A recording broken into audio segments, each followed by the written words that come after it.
بسم اللہ الرحمن الرحیم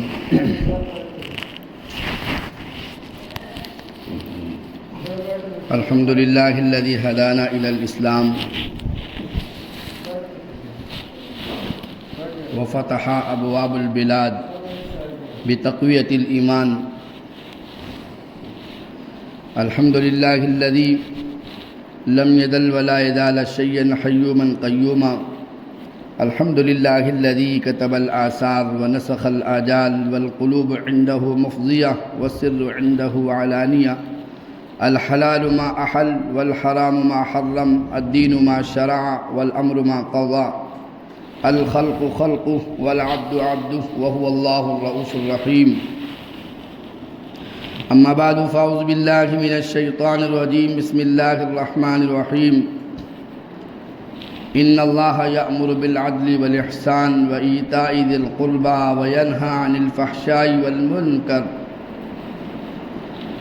وفي مقام آخر ان اللہ یأمرکم ان تؤدوا الامانات الى اہلها واذا حکمتم بین الناس ان تحکموا بالعدل ان اللہ نعم ما یعظکم به ان اللہ کان سمیعا بصیرا وقال النبی صلی اللہ علیہ وسلم عن ابی ہریرہ رضی اللہ عنہ قال عن النبی صلی اللہ علیہ وسلم قال سبعة يذلهم اللہ یوم القیامة فی ظلہ یوم لا ظل الا ظلہ یوم لا ظل الا ظلہ الاول امام عادل وشاب نشا فی عبادت اللہ ورجل فاضت عیناہ ورجل خالیا ففاضت عیناہ ورجل تفرق ورجلان تحابا فی اللہ تفرق علیہ واجتمع علیہ ورجل دعت امرأته ذات منصب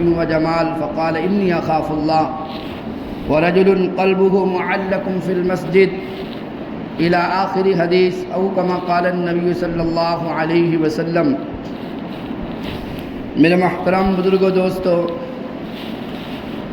ان ادوار کے اندر جب الیکشن کے دور چلتے ہیں تو لوگوں کے ذہن اللہ سے بھٹک کر، اللہ سے ہٹ کر، بلکہ دوسری طرف لوگوں کے ذہن بن جاتے ہیں کہ کسی کے آنے سے کام بنتے ہیں یا کسی کے گر جانے سے کام بگڑتے ہیں، بلکہ ایسا ہرگز نہیں ہے۔ گزشتہ ہفتے جو بات کی گئی تھی اسی کی کڑی کو کڑی ملاتے ہیں کہ جو مسائل حل کرنے والی ذات ہے وہ تنہا اللہ رب العزت کی ذات ہے۔ بس بندے کا تعلق اللہ سے اس طرح بن جاوے کہ ساری دنیا سے نگاہ ہٹ کر اس کی نگاہ تنہا اللہ کی ذات پر ہو۔ جو سب سے مانگتے ہیں رب ان کو اپنے سے غافل کر دیتا ہے، جو رب سے مانگتے ہیں اللہ تعالیٰ سب سے ان کو مستغنی کر دیتا ہے۔ اس کے لیے آج جو آپ کے سامنے رکھنے کا عنوان ہے وہ یہ ہے کہ ایک مسلم قائد کیسا ہونا چاہیے، اور ہمارے اسلاف اور ہمارے جو اکابرین گزرے ہیں، سلف صالحین گزرے ہیں، خلافت راشدہ ہے، خود امام الانبیاء علیہ السلام کی زندگی آپ اٹھا کر دیکھو، جہاں مسجد کے امامت اور ایسے ہی امامت کبریٰ بھی ہے اور امامت صغریٰ بھی ہے کہ دنیا کی قائدی، دنیا کی امامت بھی نبی کر رہے ہیں، اور مسجد نبی کے مصلی کی امامت بھی اور ساری دنیا کی امامت بھی محمد مصطفیٰ صلی اللہ علیہ وسلم کر رہے ہیں۔ جب ہجرت فرما کر اللہ کے حبیب صلی اللہ علیہ وسلم مدینے چلے گئے تو مدینے میں ایک نظام اسلامی بنا ہے، وہاں پر قائدانہ زندگی نبی صلی اللہ علیہ وسلم نے کیسے گزاری ہے، خود مسلم کی روایت۔ بلکہ آج کے دور میں آپ دیکھو ایک مسلم حکمران صحیح نہ ملنے کی وجہ سے مسلمان پریشان حال ہے، بہو بیٹیاں پریشان حال ہے، عزت آبرو کی حفاظت کا نظم نسق بگڑا ہوا ہے، اور اسکول کالجز کا مسئلہ بگڑا ہوا ہے۔ وہ تنہا بات یہ ہوتی ہے کہ جب قائد اچھا ہوتا ہے، اس کی نیت صحیح ہوتی ہے، اس کے فیصلے اچھے ہوتے ہیں، اس کا عدل صحیح ہوتا ہے، تو پھر رعایا خوشحال زندگی کیسے گزارتی ہے۔ اور ہمارے اسلاف میں ایک عدل کرنے والا حکمران ہو تو پھر کیسے رعایا زندگی گزارا کرتی تھی۔ اس لیے آج عنوان رکھا ہے کہ ایک مسلم قائد کیسا ہونا چاہیے۔ تو بہر کیف عرض یہ کرنا ہے، مسلم کی روایت ہے، کتاب الحدود میں ہے، امام نووی رحمۃ اللہ علیہ فرماتے ہیں کہ اللہ کے نبی صلی اللہ علیہ وسلم کا دور ہے، مدینہ المنورہ کا زمانہ ہے، اللہ کے حبیب ہجرت فرما کر جا چکے ہیں، اور ایک قبیلے بنو مخزومہ کی خاتون ہے، وہ چوری کرتی ہے اور چل کر لوگ آتے ہیں اسامہ بن زید رضی اللہ تعالی عنہ کے پاس کہ آپ نبی کے متبنہ، نبی کے لائے پالک، نبی کے منہ بولے بیٹے ہو، آپ کی بات نبی رکھ لیتے ہیں، آپ ہماری سفارش کرے کہ اللہ کے حبیب سب کرے، جتنا چاہے دنیا ہم سے مانگ لے، لیکن ہماری بیٹی کا ہاتھ کٹے گا تو لوگوں میں ہماری بے عزتی ہوگی، تو آپ اتنا کرے کہ سفارش کرے کہ ہماری بیٹی کا ہاتھ نہ کاٹا جائے۔ اللہ کے حبیب نے تاریخی جملہ کہا تھا اتشفع من حد من حدود اللہ، اے اسامہ ابن زید، تمہیں اتنی ہمت کیسے ہو گئی کہ تم اللہ کے حدود میں سے کسی کے بارے میں سفارش کرتے ہو؟ پھر ایک عجیب جملہ اللہ کے نبی صلی اللہ علیہ وسلم نے فرمایا تھا واللہ ان فاطمہ بنت محمد صلی اللہ علیہ وسلم سرقت لقطعت یدها، اگر محمد مصطفیٰ کی بیٹی فاطمہ بھی چوری کرتی تو محمد حدود کو قائم کرتے ہوئے، انصاف کرتے ہوئے محمد اپنی بیٹی فاطمہ کا بھی ہاتھ کاٹ دیتا۔ ایک عدل انصاف کی زندگی نبی نے گزار کر اور عوام کو رعایا کو بتا کر گئی ہے، تو ہر کس و ناکس چاہے مفلسی کے عالم میں کیوں نہ ہو، خستہ حالی کی زندگی کیوں نہ ہو، لیکن ایک وقت کی زندگی ایسے گزارتا تھا کہ اس کا تعلق اللہ اور اس کے رسول سے بنا ہوا تھا۔ اللہ کے حبیب صلی اللہ علیہ وسلم ہمیشہ کہا کرتے میں نے کسی کو کچھ مارا ہو، کسی کو برا کہا ہو، اور ملتا ہے روایت میں ساری زندگی نبی نے کبھی کسی کی طرف انگلی کا اشارہ کر کے بات زندگی میں کبھی نہیں کی ہے، کسی کے دل آزاری نہیں کی ہے۔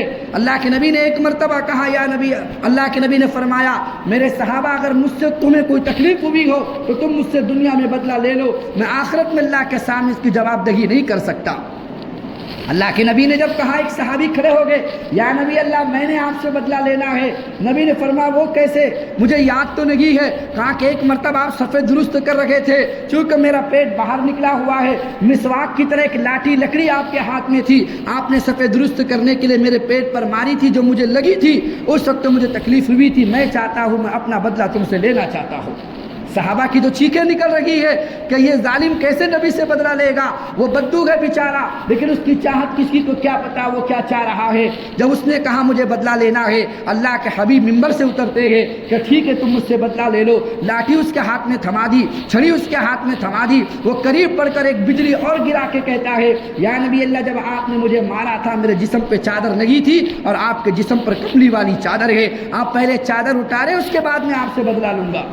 صحابہ اور رونے لگے، اس بدو نے کپڑا ہٹایا ہے اور صحابہ کو کیا پتا یہ دیوانہ کیا کرنے والا ہے، وہ بدو نبی کے پیٹ سے جا کے جسم سے جا کے بلک بلک کے روتا ہے یا نبی اللہ مجھے آپ معاف کرے، میں آپ سے بدلہ لینا نہیں چاہتا تھا، لیکن میری چاہت یہ تھی کہ میرا کوئی عمل تو میرے پاس نہیں ہے، لیکن شاید اللہ کو یہی عمل پسند آ جاوے کہ جب آپ کا پسینہ کسی کپڑے پہ لگتا ہے دنیا کی آگ اس کو نہیں جلاتی ہے، میرا سینہ اگر آپ کے سینے سے لگ گیا تو مجھے جہنم کیا کیسے جلائے گی، بس میں اس لیے میں نے یہ عمل کیا ہے کہ اللہ مجھ سے راضی ہو کہ میرا بدن آپ کے جسم سے مس ہو جائے، اللہ کو یہ ادا پسند آئے اور اللہ میرا بخشش کا فیصلہ فرما دے۔ تو عرض کرنا چاہ رہا ہوں کہ اللہ کے نبی صلی اللہ علیہ وسلم کہہ رہے ہیں کہ میں نے کسی کو کچھ ستایا ہو، تکلیف دی ہو تو دنیا میں مجھ سے بدلہ لے سکتے ہو۔ تو میری عنوان ہے آج کی بات کا کہ مسلم قائد کیسا ہونا چاہیے۔ ٹھیک ہے آپ ہم سے ووٹ مانگتے ہو، لیکن ایک مسلم قائد کی زندگی کیسے ہونی چاہیے؟ لوگ کہتے ہیں، ایک مجھے کہنے لگا اگر میں کبھی آ گیا تو اسلام کے 40 پاروں کے مطابق اسلام کو زندہ کروں گا۔ میں نے کہا بدبخت، مسلمان کے قرآن کے پارے صرف 30 ہی ہے، 40 پارے کہاں سے لایا؟ سورہ فاتحہ ان کو پڑھنا نہیں آتی، قرآن کا ترجمہ انہیں نہیں آتا۔ ان کو پوچھا ارکان کتنے، ایک کہنے لگا 9 ارکان ہیں اسلام کے۔ ایک سے پوچھا میں نے، اس نے کہا اسلام کے 7 ارکان ہیں۔ ارے بدبخت، اسلام کے صرف 5 ارکان ہیں۔ یہ ہمارے قائد ہے، بات سمجھ میں آ رہی ہے آپ کے؟ تو میں بتانے چاہ رہا ہوں کہ مسلم حکمران جب عدل انصاف والے ہو تو زندگیاں کیسے خوشحال گھروں میں گزرتی ہے۔ طبقات الکبریٰ میں ہے امام سعد طبقات ابن سعد میں ہے، امام سعد رحمۃ اللہ علیہ فرماتے ہیں جب نبی صلی اللہ علیہ وسلم کی وفات دنیا سے پردہ فرمانے کے بعد اور نبی صلی اللہ علیہ وسلم قبر میں آرام فرمانے کے بعد جب خلیفۃ المسلمین اور جب امیر المؤمنین کی شکل میں جب سب سے پہلے خلیفہ بنے ہیں ابو بکر صدیق رضی اللہ عنہ، ان کو جانشین اللہ کے حبیب جانشین کہا جاتا تھا۔ خلیفہ کا لقب تو عمر بن خطاب کو ملا ہوا ہے، امیر المؤمنین کا سب سے بڑا لقب عمر بن خطاب کو ملا، یہ خلیفہ ہے، لیکن ان کو نبی کا جانشین کہا جاتا تھا۔ خلیفہ بنے ہیں، خلیفہ بننے سے پہلے 40,000 دینار کے مالک آپ سب جانتے ہیں۔ خلیفہ بننے کے بعد زندگی ایسی دوبر ہو گئی کہ سویرے چادریں ڈالی ہیں، کپڑے ڈالے ہیں اور مارکیٹ جا رہے ہیں بیچنے کے لیے۔ عبداللہ بن رواحہ رضی اللہ عنہ عمر بن خطاب نے پکڑ لیا، آپ اگر مارکیٹ چلے جاؤ گے تو مسلمانوں کی دیکھ ریکھ کون کرے گا؟ اور ہمارے پرائم منسٹر گھومتے ہیں ایئر لائن، اس ملک کبھی اس ملک، آدھا سال پوری دنیا کی سیر ہوتی ہے اور مجھے آپ کو آف لائن پہ ڈال دیتے ہیں، ٹھیک ہے نا؟ ارے یہی تو بات ہے نا، مسلمان کا حکمران تو وہ ہوتا ہے جو ہر لمحہ کہ کوئی میرے در پہ آئے تو میرا در بند نہیں ہونا چاہیے۔ عمر بن خطاب نے کہا آپ چلے جاؤ گے تو مسلمانوں کا کیا ہوگا؟ کہا کہ میں کیا کروں، پھر بچوں کا گزارے کا کیا ہوگا؟ کہا کہ ہم بیت المال سے، یہ امین و ہادی امہ نبی نے ان کو لقب دیا عبداللہ بن رواحہ رضی اللہ عنہ کو، یہ بیت المال سے آپ کا وظیفہ طے کرے۔ وظیفہ طے ہوا، کتنا وظیفہ؟ جو ایک مہاجرین کو ملتا ہے، ایک مہاجرین کو ملتا ہے۔ ایک جلسے میں بیٹھا ہوا تھا، میں نام نہیں بتاؤں گا، جلسے کے اندر ہی ایم ایل اے نے اعلان کیا کہ میں تمہارے مدرسے کو 90,000 روپے دوں گا، ابھی 90,000 روپے دوں گا۔ تو میں نے ایک عالم کے کان میں کہا کہ ان کو جا کے کہنا کہ آپ کے حلال تنخواہ سے دینا، حرام تنخواہ سے نہ دینا۔ بات سمجھ میں آ رہی کہ نہیں آ رہی آپ کے؟ 90,000 تنخواہ، ایک خلیفۃ المسلمین ہے، اور تنخواہ کتنی ہے، معاوضہ کتنا ہے، وظیفہ کتنا ہے جو عام مہاجری کو مل رہا ہے، جس کا گزارا مہینے بھر کا ہو سکتا ہے۔ اور پھر آپ نے پڑھا ہے واقعہ مشاہیر اشہر الاسلام، اشہر مشاہیر الاسلام کتاب میں ملتا ہے کہ بی بی کہتی ہے کہ حلوہ کھانے کو جی چاہتا ہے۔ کہا کتنا پیسہ تو میرے پاس نہیں ہے کہ میں آپ کو حلوہ کھلا سکوں۔ کہا کہ پھر کیا کرنا چاہیے؟ بی بی نے کیا کیا؟ کچھ نہیں کہا، مہینے بھر کا جو راشن پانی دیتے تھے تھوڑا تھوڑا روپیہ پیسہ بچا بچا کے کچھ روپیہ مل گیا۔ مہینے کے آخر میں اتنے پیسے جمع ہو گئے کہ ایک وقت کا حلوہ میٹھا بن کے آ سکتا ہے۔ امیر المؤمنین نے کہا یہ تو کبھی بنتا نہیں تھا۔ ابوبکر صدیق نے پوچھا تو بیوی نے کہا مہینے بھر کی تنخواہ میں سے میں نے تھوڑا تھوڑا وظیفے میں سے بچایا ہے، اتنے پیسے بچ گئے ہیں کہ ہم حلوہ مہینے کے آخر میں کھا سکتے ہیں۔ او ہو، ابوبکر صدیق نے فرمایا تجربے سے بات پتہ چلی ہے کہ یہ اتنی تنخواہ اگر ہماری کم ہو جائے تو مہینے کا گزارا ہمارا ہو سکتا ہے۔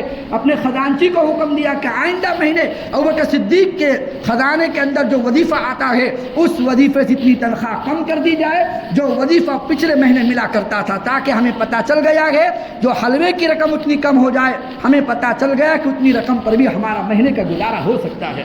ارے بات سمجھ میں آ رہی کہ نہیں آ رہی؟ یہ ہے مسلم حکمران کی زندگی، ایسی کشمکش کی زندگی گزارا کرتے تھے اور خدمت اور رعایا کی ایسی کر رہے ہیں۔ خلیفہ بن گئے، خاتون کہنے لگی آپ خلیفہ بن گئے ہو، پہلے تو میری بکری کا دودھ آپ دھوتے تھے، اب میری بکری کا دودھ کون دھوئے گا؟ کہا کہ مسلمانوں کی خدمت بھی میں کروں گا، تیری بکری کے دودھ دھونے کا کام بھی صدیق اکبر رضی اللہ عنہ ہی کرے گا۔ عمر بن خطاب فرماتے ہیں، علامہ جلال الدین سیوطی رحمۃ اللہ علیہ تاریخ الخلفاء میں عجیب واقعہ لکھتے ہیں، عمر بن خطاب نے فرمایا امیر المؤمنین تو تم بن گئے ہو، دل میں خیال ہے عمر بن خطاب کے مدینے کے کنارے ایک بڑھیا رہتی ہے جو لاچار مجبور اور کمزور ہے، وہ اپنا گزارا خود نہیں کرتی، اس کا کام کاج کون کرتا ہوگا؟ عمر چلو تم جا کے اس کے کام کاج کی فکر کرو۔ عمر بن خطاب فرماتے رات کی تنہائی کا موقع میں نے تلاش کیا، جب میں گیا ہوں اور پہنچا میں نے کہا اماں اگر تمہارا کوئی کام ہو تو عمر آیا ہے، آپ انہیں کہہ دو تمہاری بکری کا دودھ دھو دے گا، تمہارے گھر کی ضرورت کا سامان تمہیں لا کر دے گا۔ یہ سن کر اس خاتون نے کہا کہ ایک بڑے میاں آتے ہیں اور یہ سارا کام کر کے میرا چلے جاتے ہیں۔ عمر بن خطاب نے فرمایا کہ میرے ہوتے ہوئے کون ہے جو یہ عمل کرتا ہے رات کی تنہائی میں؟ کل کے دن جلدی سے آ گئے تو کیا دیکھا، بڑھیا سے پوچھا میں جلدی آ گیا ہوں، آپ مجھے کام دے تاکہ میں آپ کا مشکیزہ بھر کے لے کر آؤں۔ اس نے کہا کہ وہ پہلے تم سے پہلے آ کر مشکیزہ لے کر جا چکا ہے۔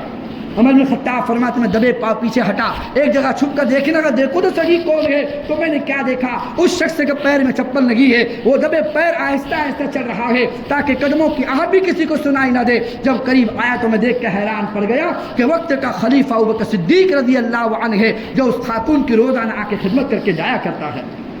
کہا کہ امیر المؤمنین آپ کرتے ہو؟ کہا کہ ہاں میں کرتا ہوں۔ کہا کہ آپ کو کرنے کی کیا ضرورت ہے؟ کہا کہ جب مسلمان کا حکمران بنا ہوں، مسلمان کا حکمران ان کا حاکم نہیں ہوتا بلکہ ان کا غلام اور خادم ہوتا ہے۔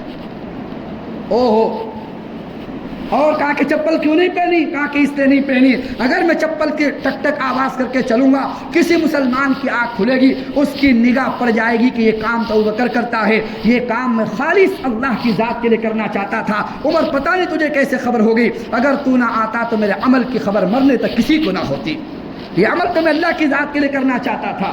تو بات سمجھ میں آ رہی ہے آپ کی؟ مسلمان قائد کیسا ہو، مسلمانوں کے حکمران جو تھے ان کے طرز زندگی کیسا تھا، عدل و انصاف کیسا تھا، زندگی کی صبح شام ان کی کیسی تھی، رعایا کے ساتھ معاملہ کیسا تھا، رعایا کی کتنی فکر وہ کرتے تھے، اس سے اللہ تعالیٰ نے مقام ان کو عطا فرمایا تھا۔ اسے طبقات الکبریٰ میں امام سعد رحمۃ اللہ علیہ فرماتے ہیں ان کے بعد جب امیر المؤمنین عمر بن خطاب رضی اللہ عنہ خلیفہ بن لگے ہیں، لوگوں نے کہا آپ کو پتا ہے نا عمر کتنا جلالی آدمی ہے؟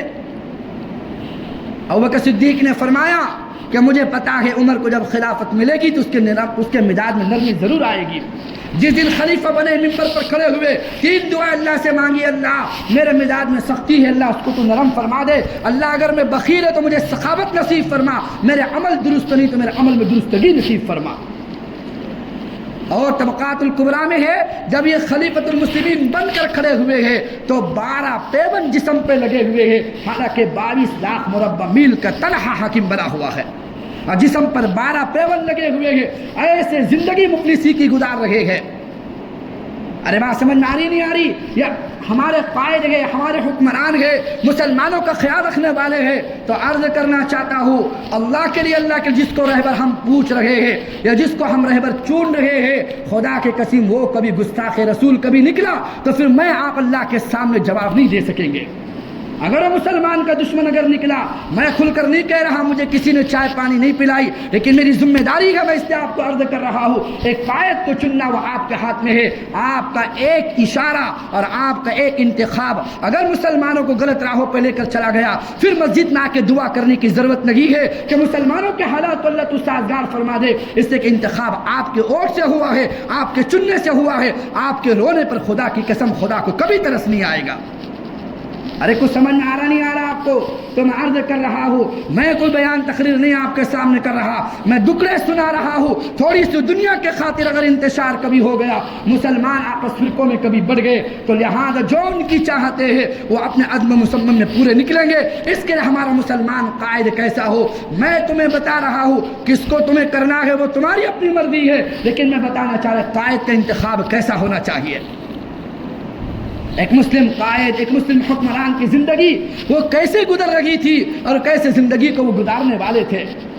طبقات الکبریٰ میں ہے کہ احنف بن قیس فرماتے ہیں مجھے خبر تھی عمر بن خطاب ایسا عدل انصاف کرنے والا ہے، میں خبر لینے چل پڑا، میں مدینے میں پہنچا، میں نے پوچھا عمر بن خطاب کہاں ہے؟ ایک مدینے کے دیہاتی نے مجھے کہا، رہائشی نے مجھے بتایا عمر بن خطاب کو تلاش کرنا ہو بیت المال کے اونٹ جہاں چل رہے ہیں تم وہاں چلے جاؤ، تمہیں ہمارا حاکم ہمارا حکمران تمہیں نظر آئے گا۔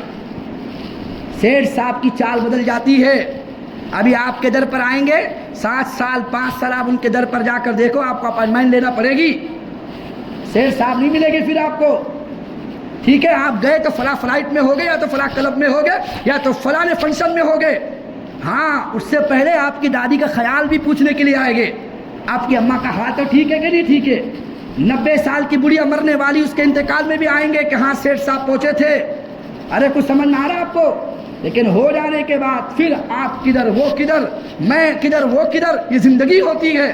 عمر بن خطاب رضی اللہ عنہ کا احنف بن قیس فرماتا میں چل پڑا ہوں، چلتے چلتے میں نے تلاش کیا تو میں نے کیا دیکھا، عمر بن خطاب کے جسم پہ پرانا کپڑا ہے، ہاتھ میں تیل کی شیشی ہے، وہ تیل ہاتھ میں ڈالتے ہیں، جانور کو خارش ہو رہی ہے، بیت المال کے اونٹوں کے اوپر وہ تیل کی مالش 22 لاکھ مربع میل کا حاکم مالش کر رہا ہے۔ احنف بن قیس فرماتے میں رو پڑا، یہ ہے مسلم حکمران۔ جب میں قریب ہوا تو میں نے کہا عمر آپ تو خادم رکھ سکتے، نوکر چاکر رکھ سکتے ہیں، آپ کیوں کرتے ہیں؟ کہا کہ تمہارا خیال غلط ہے، عمر مسلمانوں کا حاکم نہیں، مسلمان کا خادم ہے۔ جب مجھے ذمہ داری ملی ہے، اگر میں نے بیت المال کے لیے کوئی خادم رکھ دیا، اتنی رقم تنخواہ کے بیت المال سے دینی پڑے گی۔ بیت المال کی تنخواہ بچانے کے لیے میں نے خدمت یہ اپنے ذمہ لے رکھی ہے تاکہ بیت المال کی رقم بے فالتو ضائع نہ ہو سکے۔ سمجھ میں آ رہا آپ کے؟ محض نظرہ محض الثواب فی فضائل مناقب عمر بن الخطاب، اور دوسری کتاب ہے فی مناقب عمر بن الخطاب، ابن جوزی رحمۃ اللہ علیہ کتاب ہے کہ ملتا کوئی حکمران ایسا بتا دو جو بارہا آپ واقعہ پڑھتے ہیں، فضائل صدقات میں بھی اور اعمال میں بھی واقعہ موجود ہوگا، اور ہے کہ عمر بن خطاب رضی اللہ عنہ پہلی جلد میں فضائل اعمال میں بھی ہے، اور محدود ثواب فی فضائل مناقب عمر بن الخطاب میں بھی ہے، اور فی مناقب عمر بن الخطاب میں بھی واقعہ موجود ہے۔ عمر بن الخطاب رات میں گشت کر رہے ہیں، ایک دیکھا خیمے کے سامنے بچے رو رہے ہیں، دادی اماں سے پوچھا، بڑھیا سے پوچھا بچے کیوں روتے ہیں؟ کہا کہ بھوک کی وجہ سے رو رہے ہیں۔ کہا کہ تم نے خبر کیوں نہ کی؟ کہا کہ عمر جب ہمارا خلیفہ بنا ہے یہ ہمارے بچوں کی خبر کیوں نہیں کرتا؟ عمر بن خطاب روتے روتے نکلے ہیں، اسلم غلام ساتھ میں ہے، پنیر ہے، گھی ہے، ستو ہے، اور وہ گیہوں لے رہے ہیں اور کندھے پہ ڈال کے چلنے لگے۔ غلام اسلم نے کہا آپ کا خادم موجود ہے۔ ارے اسلم کیا میدان محشر میں عمر کا بوجھ تو اٹھائے گا؟ یہ میری ذمہ داری تھی، عمر تو نے خیال کیوں نہ کیا؟ اللہ مجھ سے پوچھے تو وہ بڑھیا ہی مجھ اکیلے کو جہنم میں لے جانے کا ذریعہ بن جائے گی۔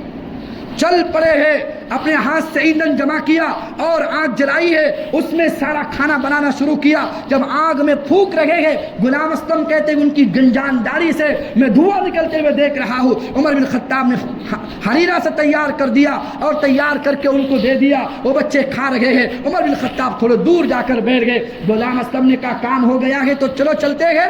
تو عمر بن خطاب نے فرمایا کچھ دیر پہلے میں نے ان کو روتا ہوا دیکھا تھا، عمر کا دل چاہتا ہے کہ کچھ دیر میں ان کو ہنستا ہوا بھی دیکھ کر یہاں سے جاؤ۔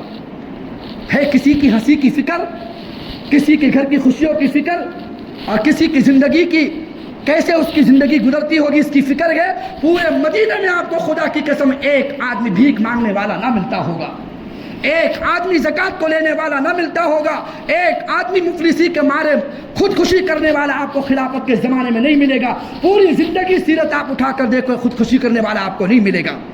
یہاں پر کتنے لوگ ہیں، کتنے کسان ہیں، اور کتنے لوگ ہیں جو دنیا کے ہر دن آپ کو اخبار کی خبر ہوگی کہ فلاں فلاں قرض کی وجہ سے ڈوب کر یا خودکشی کر کے دنیا سے چلا گیا ہے۔ ایسے حکمران اپنے ماتحتوں کی زندگی اور ان کی حفاظت اور ان کی خدمت اور ان کی رعایت کی فکر وہ کیا کرتے تھے۔ یہ ہے عمر بن خطاب رضی اللہ عنہ۔ ارے سوچو تو صحیح کیسی زندگی ہے۔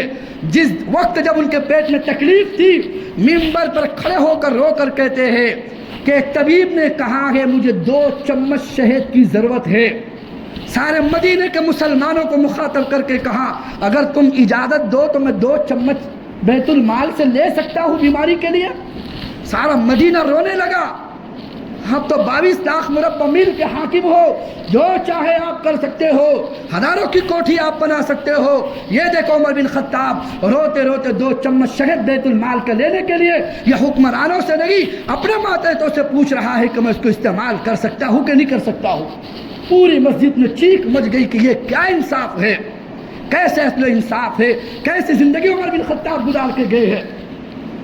اسے محض النظرہ النظرہ فی مناقب العشرہ، الریاض النظرہ فی مناقب العشرہ میں ملتا ہے۔ عمر بن خطاب رضی اللہ عنہ ایسے عدل انصاف کے کرنے والے انسان ہے کہ مصر سے ایک مصری چلتا ہے، مدینہ میں پہنچتا ہے کہ آپ کے جو گورنر ہیں مصر کے عمرو بن عاص رضی اللہ عنہ صحابی، ان کے بیٹے کے ساتھ میں نے گھوڑ کی دوڑ لگائی تھی، میں جیت گیا ہوں۔ اس نے کہا انا اکرمین، انا اکرمین، ان الاکرمین، ارے میں تو بڑے شہ سوار کا بیٹا ہوں، میں تو گورنر کا بیٹا ہوں، ہم تو اکرام کرنے والوں کے عزت کرنے والوں کے معززین کے بیٹے ہیں، تو مجھ سے جیت گیا۔ اس نے مجھے ایک لاٹھی ماری ہے، ایک کوڑا مجھے مارا ہے، مصر سے چلا گئے ایک کوڑے کا انصاف لینے کے لیے، مدینے کی گلیوں میں گھوم رہا ہے۔ عمر بن خطاب کو خبر ہوئی، مصر کے گورنر امیر المؤمنین، مصر کے گورنر کو خبر خط کے ذریعے سے کرتے ہیں، پیغام بیچتے عمرو بن عاص تم بھی جلدی یہاں پہنچو،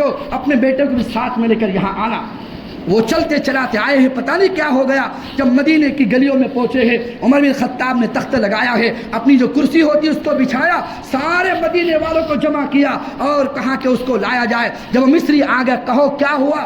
عمرو بن عاص گورنر بیٹھے ہیں پورے مصر کے اور بچہ مجرم بن کے ان کا سامنے کھڑا ہے۔ مصری آدمی سے پوچھا بتاؤ تو صحیح تمہارا کیا معاملہ ہے؟ کہا کہ میری گھوڑے کی ریس لگی تھی، میں جیت گیا، یہ ہار گیا، تو اس نے مجھے اپنی بے عزتی کی وجہ سے کوڑا بھی مارا ہے۔ کہا کہ ہم تو عزت والے لوگ ہیں، تم ذلت والے ہیں۔ تو فوراً عمر بن خطاب نے تاریخی جملہ کہا کہ ان کی ماؤں نے انہیں آزاد جنا تھا، اے عمرو بن عاص کب سے تیرے بیٹے نے ان کو غلام بنا کے رکھ دیا؟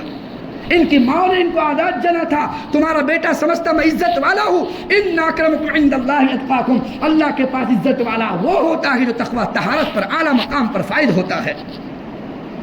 عمرو بن عاص کے سامنے امیر المؤمنین نے خلیفۃ المسلمین نے حکم جاری فرمایا، اس مصری سے کا کوڑا اٹھاؤ، جتنی زور سے اس نے مارا ہے اتنی زور سے تم نے مار کے بدلہ لینا ہے۔ لہذا وہ مصری آدمی مصر کے گورنر کے بچے کو کوڑا مار رہا ہے، گورنر کی ہمت نہیں ہے کہ ایک زبان درازی کر سکے یا اپنے بچے کا بچاؤ کر سکے۔ یہ ہے خلیفۃ المسلمین امیر المؤمنین عمر بن خطاب رضی اللہ عنہ، چھوٹوں کے ساتھ بڑوں کے ساتھ ایک ہی صف میں، نہ کوئی محمود رہا نہ کوئی عیاد، نہ کوئی بندہ رہا نہ کوئی بندہ رواد، ایک ہی صف میں کھڑے ہوگا محمود عیاد، نہ کوئی بندہ رہا نہ کوئی بندہ نواز۔ اس کی مثال انہوں نے ایسے قائم کر دی تھی، بادشاہ ہو گورنر ہو، اگر ان سے کوئی غلطی ہوتی عمر بن خطاب اس کا عدل انصاف کرنے کے لیے کچہری لگا دیا کرتے تھے۔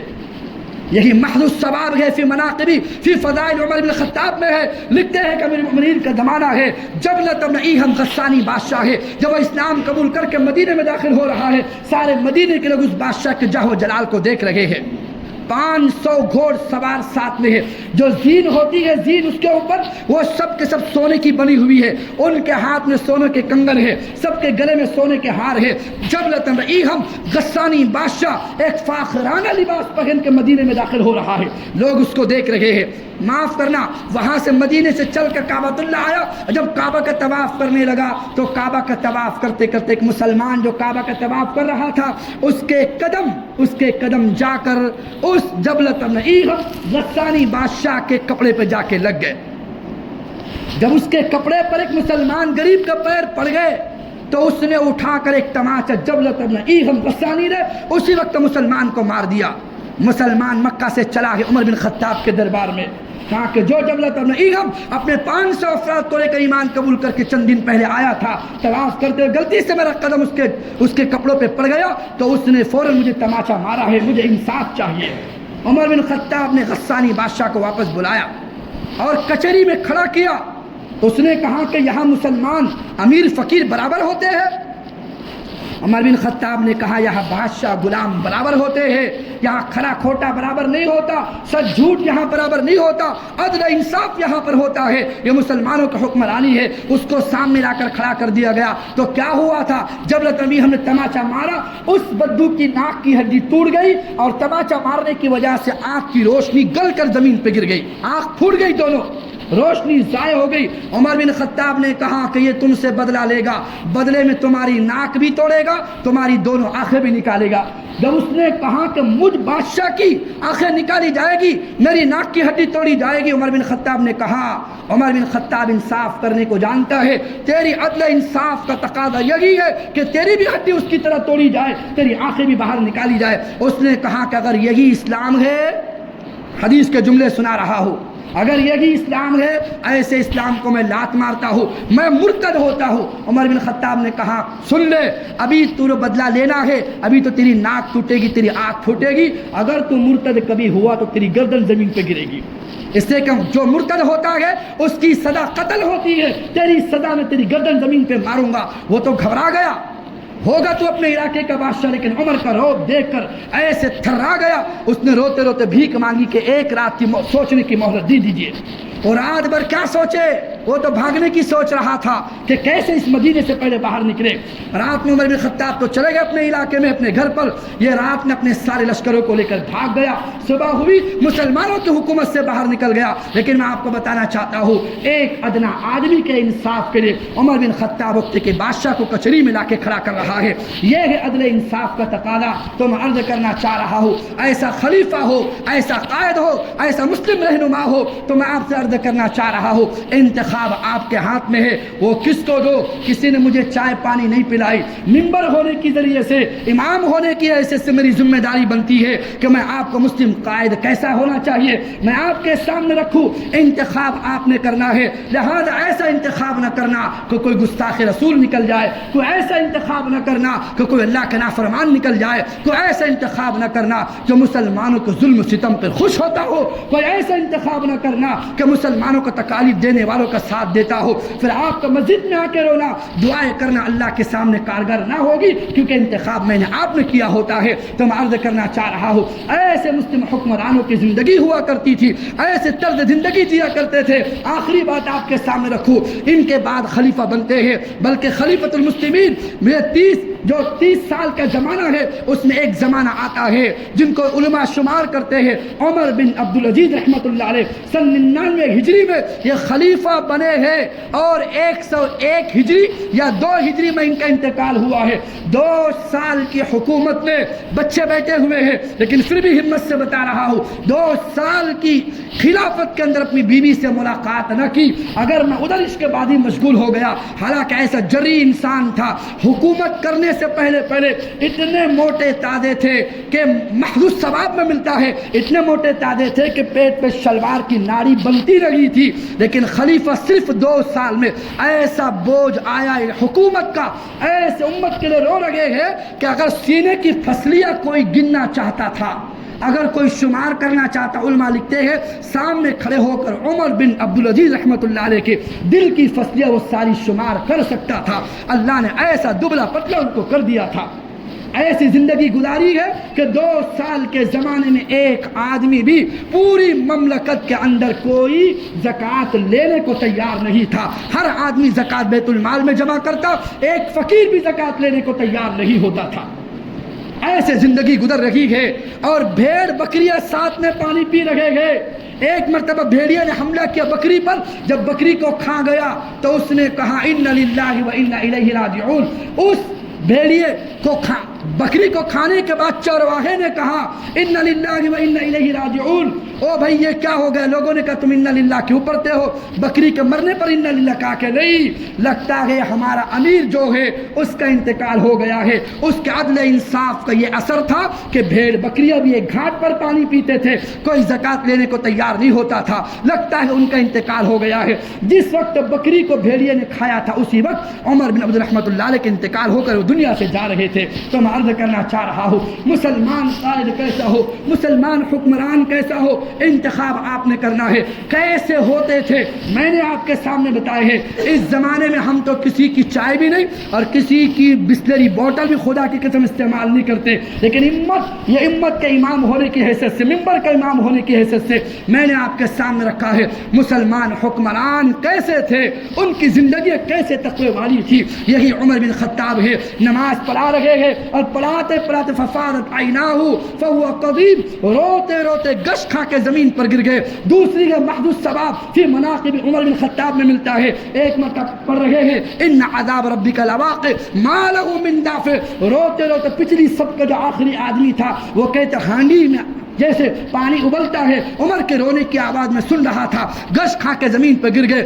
جب گھر سے باہر لے جایا گیا تو 20 دن تک غم میں روتے رہے، 20 دن تک سارا مدینہ عمر بن خطاب کی عادت کو آتا رہا۔